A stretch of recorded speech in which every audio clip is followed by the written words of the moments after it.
Guys, എല്ലാവർക്കും ഒരു പുതിയ വീഡിയോയിലേക്ക് സ്വാഗതം. ഞങ്ങൾ ഇന്ന് ഒരു സ്ഥലം വരെ പോകുവാണ്. ഇനി അമ്മ പറയാം. ഇന്ന് എൻ്റെ കൂടെ വോയിസ് ഓവർ കൊടുക്കാൻ കുഞ്ഞപ്പനും കൂടെ ഉണ്ട് കേട്ടോ. ആദ്യമായിട്ടാണ് ഞങ്ങൾ ഇങ്ങനെ ഒരുമിച്ച് കൊടുക്കുന്നത് അല്ലേ പൊന്ന?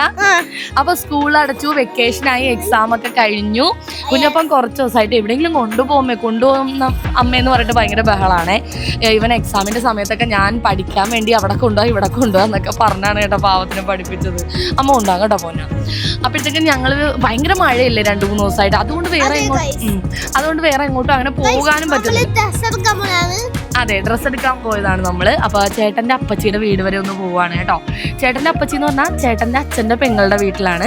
അപ്പോൾ ബീച്ചിലും പാർക്കിലൊക്കെ പിന്നെ പോകാൻ, നമുക്ക് ആദ്യം അപ്പച്ചിയുടെ വീട്ടിൽ പോകാന്ന് പറഞ്ഞു. നേരെ നമ്മളൊരു തുണിക്കടയിൽ പോയി. സൗണ്ട് ഉണ്ടാകല്ലേ, വോയിസിൽ അത് കിട്ടും. അങ്ങനെ തുണിക്കടയിൽ പോയി. അവിടെ പുതിയ സ്റ്റോക്കൊക്കെ വന്നിട്ടേ ഉണ്ടായിരുന്നുള്ളൂ കേട്ടോ. അപ്പൊ എനിക്ക് അപ്പച്ചിക്ക് ഒരു സാരി വാങ്ങിക്കണമായിരുന്നു, പിന്നെ നൈറ്റ് വാങ്ങിക്കണമായിരുന്നു. സംഗുന് നല്ല ചിരിയായിരുന്നു. അപ്പച്ചിയുടെ മോളാണ് കേട്ടോ സംഗു. കുഞ്ഞപ്പന്റെ അപ്പച്ചിയാണ് സംഗു. ഞങ്ങളുടെ അപ്പച്ചിയുടെ മോളാണ് കുഞ്ഞപ്പന്റെ അപ്പച്ചി അല്ലേ കുഞ്ഞ്? എല്ലാവർക്കും കൺഫ്യൂഷൻ ആവും. അങ്ങനെ നോക്കിക്കേ, സംഗുവിന് വേണ്ടി സംഗീത എന്നാണ് പേര് കേട്ടോ. അപ്പൊ ചേട്ടന്റെ ചേച്ചിയാണ്. അപ്പൊ സംഗീത ചേച്ചിക്ക് വേണ്ടി ഞങ്ങൾ ദേ ഒരു ടോപ്പ് നോക്കുമായിരുന്നു കേട്ടോ. അപ്പൊ ഈ കാണുന്ന ടോപ്പെല്ലാം ഈ കാണുന്നതിനേക്കാളും നേരിട്ട് കാണാൻ നല്ല ഭംഗിയുണ്ടായിരുന്നു ഗൈസ്. ഭയങ്കര അതിനകത്ത് ഭയങ്കര ഒരു സീക്വൻസ് വർക്കാണ്, എന്തൊക്കെയോ വർക്ക് ഉണ്ട് കേട്ടോ. അപ്പൊ നേരിട്ട് കാണാൻ നല്ല ജിഗ പോലെ ഉണ്ടാകും. അതെ ഗൈസ്. അപ്പൊ ദേ അവിടെ ഈ ഒരു കോട്ട് കണ്ടില്ലേ? ആ കോട്ടിന്റെ കൂടെ ഒരു സ്ലീവ്ലെസ്, വെറുതെ ഒരു വള്ളി മാത്രമേ ഉള്ളൂ, സ്ലീവ്ലെസ് ആയിട്ട് ഒരു ടോപ്പ് ഉണ്ട് കേട്ടോ. ഉള്ളില് ആ ടോപ്പ് ഇട്ടിട്ട് പുറമേ ഈ കോട്ട് ഇടണം. നല്ല അടിപൊളിയാണ് ഇത് നേരിട്ട് കാണാൻ വേണ്ടിയിട്ട്. അപ്പോൾ ഇത് എൻ്റെ മുട്ടിൻ്റെ അവിടം വരെ ഉള്ളൂ, വേറെ പാൻറ്റ് നമ്മൾ അടിയിൽ ഇടണം. അപ്പോൾ ഇത് തന്നെ പല പല കളറുണ്ടായിരുന്നു കേട്ടോ ആ ഷോപ്പിൽ. ഇത് പ്യുവർ വൈറ്റ്. എനിക്ക് വൈറ്റ് എടുക്കാനേ പേടിയാണ്, കാരണം പെട്ടെന്ന് അഴുക്കാവുമല്ലോ. വേറെ പല കളറും അവിടെ ഉണ്ടായിരുന്നു. പക്ഷെ എനിക്ക് ഈ കോട്ടിൻ്റെ സൈസ് കറക്റ്റ് അല്ല, എനിക്ക് ചെറുതാണിത്. അപ്പോൾ എന്നെക്കാളും ചെറിയ സൈസുള്ള പിള്ളേർക്ക് കറക്റ്റ് ആയിരിക്കും.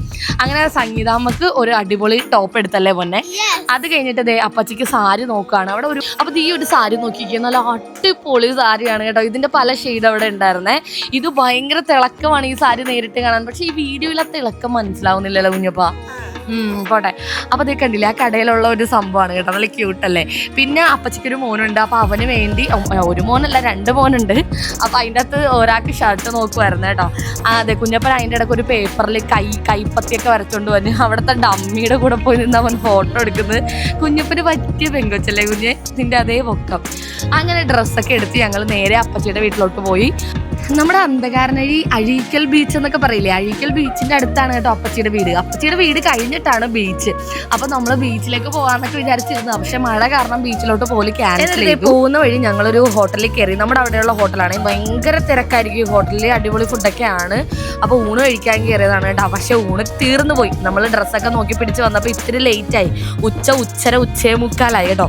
അപ്പൊ നോക്കുമ്പോൾ അവിടെ അടിപൊളി പൊറോട്ട ഉണ്ട്. അപ്പൊ ഞങ്ങൾ പറഞ്ഞ പൊറോട്ട മതി എന്ന് പറഞ്ഞേ. അപ്പൊ അടിപൊളി പൊറോട്ട എന്ന് പറഞ്ഞ രക്ഷയില്ലാത്ത പൊറോട്ട ആയിരുന്നു. അവിടുത്തെ ഊണൊക്കെ അടിപൊളിയാണ്. പക്ഷെ എനിക്ക് ഈ ബീഫ് കറി ഒരു ആവറേജ്, പിന്നെ പറഞ്ഞിട്ട് കാര്യമില്ല, ഇത്രയും പേർക്കൊക്കെ ഉണ്ടാക്കുമ്പോൾ ഈ ഒരു ടേസ്റ്റിലെ ബീഫ് കറി ഉണ്ടാക്കാൻ പറ്റുള്ളൂ. അല്ലാണ്ട് ഭയങ്കര നമ്മൾ വീട്ടിലൊക്കെ ഉണ്ടാക്കണ പോലെ ഭയങ്കര ടേസ്റ്റിൽ ഉണ്ടാക്കാൻ പറ്റില്ലല്ലോ. അപ്പോൾ ഒരു നല്ലൊരു ബീഫ് കറി ആയിരുന്നു. പക്ഷെ മുട്ടക്കറി പോരായിരുന്നു കേട്ടോ. മുട്ടക്കറി ഒട്ടും ഒരു ഗുമ്മില്ലായിരുന്നു. അപ്പച്ചി എപ്പോഴും പറയും വിളിച്ച് പറഞ്ഞിട്ടേ വരാവുള്ളെന്ന്. പക്ഷെ ഞങ്ങൾ വിളിച്ച് കേട്ടോ. ഞാൻ ആ കടയിൽ ഇരുന്നപ്പോൾ അപ്പച്ചിനെ വിളിച്ച് പറ്റിച്ച്, ചുമ്മാ വിളിച്ചാണ്. ഞങ്ങൾ വീട്ടിലാണ് അപ്പച്ചി, ആ മഴ എങ്ങനെയുണ്ട്, ചുമ്മാ വിശേഷം അറിയാൻ വിളിച്ചാന്നൊക്കെ പറഞ്ഞ് വർത്താനം പറഞ്ഞു. ഞങ്ങൾ അങ്ങോട്ട് വരുന്നുണ്ടെന്ന് ഞാൻ അപ്പച്ചിനോട് പറഞ്ഞില്ല കേട്ടോ. ദേ ഞങ്ങളെ വീടിൻ്റെ അവിടെ എത്താറായപ്പോൾ അപ്പച്ചിയും മോളും സംഗീതാമ്മയും കൂടി റോട്ടിൽ നിൽക്കണ്. അയ്യോ, എന്നെ കണ്ടപ്പോൾ അപ്പച്ചി ഇനി എന്നെ ചീത്ത പറയാനൊന്നുമില്ല, അതൊന്നും ഞാനിവിടെ കേൾപ്പിക്കുന്നില്ല ഗൈസ്. ഇതാണ് സംഗീത ചേച്ചി. അപ്പം അക്കയാണെങ്കിൽ എന്നെ കണ്ടപ്പോൾ അനൂപായി എന്നാണ് കേട്ടോ വിളിക്കണം. അനൂപായി എന്ന് പറഞ്ഞ് ഓടി വന്നേ. അപ്പോൾ അപ്പച്ചി നീ എന്താണ് പറയാണ്ട് വന്നത്? വെറുതെ പറഞ്ഞിട്ട് എന്നാൽ അപ്പച്ചി അതും ഇതുമൊക്കെ മേടിച്ച് എല്ലാം ഉണ്ടാക്കിയൊക്കെ വെറുതെ വെക്കും. വെറുതെ അപ്പച്ചിനെ ബുദ്ധിമുട്ടിക്കേണ്ടെന്ന് വിചാരിച്ചാണ് ഞാൻ പറയാതിരുന്നത്. അപ്പച്ചിയുടെ വീട് പൊളിച്ചിട്ട് ഒരു ഷെഡ് കെട്ടിയിട്ട് അവർ ഷെഡിലാണ് താമസിക്കുന്നത്. അപ്പോൾ അവർ പുതിയ വീട് പണിയാൻ പോകുന്നേ ഉള്ളൂ.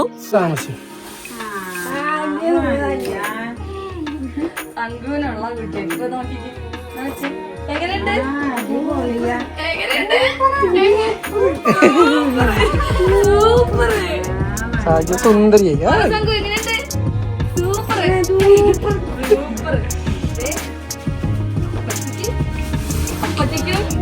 അപ്പച്ചിക്കും സൂപ്പർ. ഇഷ്ടപ്പെട്ടാ? എങ്ങനെയുണ്ട്? ചിക്കപ്പൻ എന്തി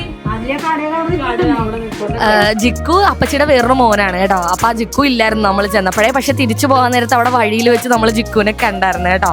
അപ്പൊ ഞങ്ങൾക്കാണെങ്കിൽ അത്യാവശ്യമായിട്ട് എരമല്ലൂർ വേറൊരു സ്ഥലത്ത് വരെയും പോകണമായിരുന്നു, ഒരു അത്യാവശ്യം ഉണ്ടായിരുന്നു.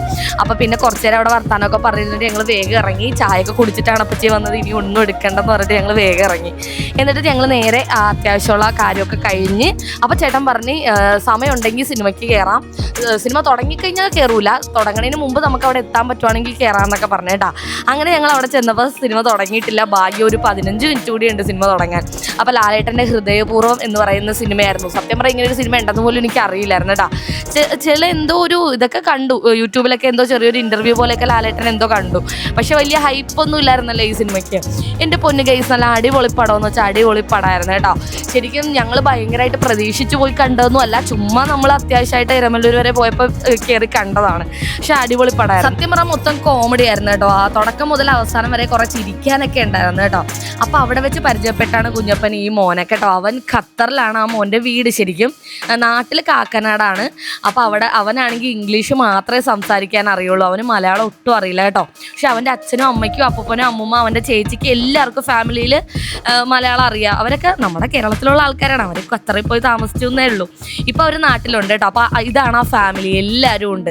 ഞങ്ങൾ സിനിമ തുടങ്ങാൻ ഞാൻ പറഞ്ഞില്ലേ ഒരു 10-15 മിനിറ്റ് കൂടി ഉണ്ടായിരുന്നു. ഞങ്ങൾ അവിടെ ഇരുന്ന് സംസാരിച്ച് എല്ലാവരും ഭയങ്കര കമ്പനിയായി. അത് കഴിഞ്ഞതേ സിനിമ തുടങ്ങി. ഞാൻ പറഞ്ഞ പോലെ അടിപൊളി പടമായിരുന്നു. ഇൻ്റർവെല്ലിന് പുറത്തേക്ക് ഇറങ്ങിയതാണ് പോപ്കോൺ മേടിക്കാൻ. ആ മോനുമായിട്ട് കുഞ്ഞപ്പൻ പറയുന്നത് അവനും മനസ്സിലാവുന്നില്ല, അവൻ പറയുന്നത് കുഞ്ഞപ്പനും മനസ്സിലാവുന്നില്ല. എന്നാലും ഈ ഫ്രണ്ട്ഷിപ്പിന് ഭാഷയില്ലെന്ന് പറയുന്നത് എത്ര സത്യമാണല്ലേ. കുഞ്ഞപ്പൻ അറിയാവുന്ന പോലെ മുറി ഇംഗ്ലീഷൊക്കെ അവനോടും പറയുന്നുണ്ടായിരുന്നു, അവനും എന്തൊക്കെയോ തിരിച്ച് പറയുന്നുണ്ടായിരുന്നു കേട്ടോ. അങ്ങനെ രണ്ടുപേരും ഭയങ്കര കൂട്ടായി. കുറേ പോപ്കോണും മാംഗോ ഫ്രൂട്ടി ഒക്കെ വാങ്ങിച്ച് കുടിച്ച് രണ്ടുപേരും സിനിമയൊക്കെ കണ്ട് അടിപൊളിയായിട്ട് ഞങ്ങൾ അവിടെ നിന്ന് ഇറങ്ങി. അപ്പോൾ 8:30-9 മണിയായി സിനിമ കഴിഞ്ഞപ്പോഴേക്കും കേട്ടോ. അങ്ങനെ ഞങ്ങൾ വരുന്ന വഴി അവിടെ ഒരു ബേക്കറിയിൽ എരമല്ലൂർ കയറി. ബേക്കറി അല്ല, അത് എന്താ ഒരു കഫേ റെസ്റ്റോറൻറ്റ് എന്തും പറയാം. അപ്പോൾ ഫ്രൈഡ് റൈസ് കഴിക്കാമെന്ന് വിചാരിച്ചിട്ട് ഒരു ഫ്രൈഡ് റൈസ് വാങ്ങിച്ച് ഞാനും കുഞ്ഞപ്പനും ഷെയർ ചെയ്ത് കഴിച്ചു, ചേട്ടനും കഴിച്ചു. തിരിച്ച് വീട്ടിൽ എത്തിയപ്പോൾ എൻ്റെ പൊന്നെ നല്ല ടയേർഡായി കേട്ടോ. അങ്ങനെ ഞാനും കുഞ്ഞപ്പനും ഒക്കെ ഡ്രസ്സ് മാറി. ചേട്ടൻ ഡ്രസ്സൊന്നും മാറാണ്ട് ദേ PUBG ഇരുന്ന് കളിക്കുകയാണ്. ഞങ്ങൾ ഇടിവെക്കുന്ന ഏറ്റവും മെയിൻ കാര്യമാണ് ഈ PUBG. വേറെ കാര്യങ്ങൾക്കൊന്നും അങ്ങനെ ഇടിവെച്ചില്ലെങ്കിലും PUBG കളിക്കുന്ന കാര്യവും പറഞ്ഞ് ഞാനും ചേട്ടനും മതിയായി എനിക്ക് ഇടിവെച്ചു. ഞാനിപ്പോൾ ഇടിവെക്കണ പരിപാടി നിർത്തി, എന്താണെന്ന് വെച്ചാൽ ചെയ്യട്ടെ. അങ്ങനെ മൊത്തത്തിൽ എന്താ പറയുക, ഒരു ഫീൽ ഗുഡ് ഡേ ആയിരുന്നു കേട്ടോ. നല്ലൊരു സന്തോഷമുള്ള ദിവസമായിരുന്നേ. അങ്ങനെ ഞാൻ ചെന്നിട്ട് എന്ത് ചെയ്തു, എന്താണ് നാളത്തേക്കുള്ള പയർ എടുത്ത് കഴുകി വെള്ളത്തിലിടാമെന്ന് വിചാരിച്ചു. നാളെ രാവിലെ പുട്ടും പയറാക്കാമെന്ന് വിചാരിച്ചേ. ഗോതമ്പ് പൊടി ഉണ്ടായിരുന്നു. അപ്പോൾ ഞാൻ അന്ന് രാവിലെ, ഇപ്പോൾ ഈ ദിവസം രാവിലെ ഞാൻ ഗോതമ്പ് അപ്പമാണ് കേട്ടോ ഉണ്ടാക്കിയത്. അയ്യോ ഭയങ്കര ടേസ്റ്റ് ആയിരുന്നു. ആ പൊടിയുടേതാണോ എന്നറിയില്ല. അപ്പോൾ ചേട്ടൻ പറയടി നാളെയും ഗോതമ്പ് അപ്പം തന്നെ, ആ ഗോതമ്പ് ദോശ എന്ന് പറയില്ലേ, ഇങ്ങനെ കലക്കി ചുട്ടിട്ടും നല്ല കട്ടിയിൽ നമ്മൾ ചുട്ടെടുക്കത്തില്ലേ, വെറുതെ ലൂസാക്കിയല്ല ഇങ്ങനെ കട്ടിയിൽ. അപ്പോൾ ചേട്ടൻ അത് മതിയെന്ന് പറഞ്ഞു. പക്ഷെ കുഞ്ഞപ്പൻ ആ ദോശ ഇഷ്ടമല്ല കേട്ടോ, അവന് പുട്ടും പയറും തന്നെ വേണമെന്ന് പറഞ്ഞേ. അപ്പം ഞാൻ പറഞ്ഞു കൊച്ചിന് അതല്ലേ ഇഷ്ടം, എന്നാൽ നമുക്കും അത് തന്നെ ഉണ്ടാക്കാമെന്ന് പറഞ്ഞിട്ട് പയർ കഴുകി വെള്ളത്തിടാൻ പോയതാണ്. അതിനിടയ്ക്ക് എനിക്ക് പല കോൾസ് വന്നുകൊണ്ടിരിക്കുകയാണ് രാത്രി കേട്ടോ. അപ്പോൾ ഞാനിങ്ങനെ ഓരോ കോളും എടുത്ത് അറ്റൻഡ് ചെയ്ത് സംസാരിച്ചുകൊണ്ടിരിക്കുകയാണ്. പയർ വെള്ളത്തിയിട്ട് പിന്നെ കുറച്ച് പാത്രം എനിക്ക് കഴുകാൻ കിടപ്പുണ്ടായിരുന്നു കേട്ടോ. ആ പാത്രം എല്ലാം കഴുകി വെച്ചിട്ട് ഞങ്ങൾ പിന്നെ പോയി കിടന്നു. കുഞ്ഞപ്പനെ ഉറക്കാൻ വേണ്ടി കിടന്നാണ് കേട്ടോ. ഞാനും ചേട്ടനൊന്നും അപ്പോൾ ഉറങ്ങൂല. കുഞ്ഞപ്പനെ ഉറക്കി കഴിഞ്ഞിട്ട് പിന്നെ ഞങ്ങൾക്ക് ഒരു പരിപാടിയുണ്ട്, ബിഗ് ബോസ് കാണണം. കഴിഞ്ഞ സീസൺ വരെ ഒന്നും ഇങ്ങനെ കാണത്തൊന്നും ഇല്ലായിരുന്നേ. ഇപ്രാവശ്യം തൊട്ട് ഞങ്ങൾ ഭയങ്കര അഡിക്റ്റഡ് ആയിപ്പോയി. എല്ലാ ദിവസവും ഇരുന്ന് ഈ ബിഗ് ബോസ് കാണലാണ് പരിപാടി. കുഞ്ഞപ്പനെ നോക്കിക്കേ പഞ്ചപാവം. ഇത്രയും രാവിലെ തൊട്ട് അങ്ങോട്ടും ഇങ്ങോട്ടും ഒക്കെ പോയി നടന്ന ആൾ ഭയങ്കര ടയേർഡായി കേട്ടോ. അങ്ങനെ ഞാൻ ചേട്ടൻ PUBG ഒക്കെ കുറച്ചേരെ കളിക്കുള്ളൂ കേട്ടോ. കളി വേഗം കഴിഞ്ഞിട്ട് പിന്നെ ബിഗ് ബോസ് കാണേണ്ടതുകൊണ്ട് അത് കണ്ടുകൊണ്ടിരിക്കും. അപ്പം ഞാൻ ചെന്ന് എനിക്കാണെങ്കിൽ ഭയങ്കര വയറുവേദനയായി ഗെയ്സ്. എനിക്കൊരു 8ൻ്റെ പണി കിട്ടി. പണിയെല്ലാം കഴിഞ്ഞ് വന്നിരുന്നപ്പോൾ എനിക്കൊരു 8ൻ്റെ പണി കിട്ടി. എന്താണെന്ന് ലേഡീസിന് അറിയാൻ പറ്റുമല്ലോ. അങ്ങനെ ഞാനാണെങ്കിൽ അയ്യോ എനിക്ക് വയറുവേദന എടുക്കണേ നടുവേദന എടുക്കണേ എന്നും പറഞ്ഞ് വന്ന് കിടന്നാണ് കേട്ടോ ചേട്ടൻ്റെ മേത്ത്. അങ്ങനെ കുറച്ച് നേരം ഞങ്ങൾ ബിഗ് ബോസ് ഒക്കെ കണ്ടിട്ട് ചേട്ടൻ പോയി കുഞ്ഞപ്പൻ്റെ കൂടെ കിടന്നു. ഞാൻ പോയി ബെഡേ കിടന്നില്ല. ഞാൻ ആ സോഫയിൽ തന്നെ കിടന്ന് വേറെ വിരിപ്പൊക്കെ ഇട്ട് വിരിച്ച് ആ സോഫയിൽ തന്നെയാണ് ഞാൻ അന്ന് രാത്രി കിടന്നുറങ്ങിയത് കേട്ടോ. അപ്പോൾ അത്രയേ ഉള്ളൂ ഗൈസ്. ഈ ഒരു കുഞ്ഞു വ്ളോഗ് ഇഷ്ടപ്പെട്ടാൽ ലൈക്ക് ചെയ്യുക, ഷെയർ ചെയ്യുക, സബ്സ്ക്രൈബ് ചെയ്യുക. അടുത്തൊരു വീഡിയോ ആയിട്ട് ഉടനെ വരാം. Tata bye bye, see you, boom.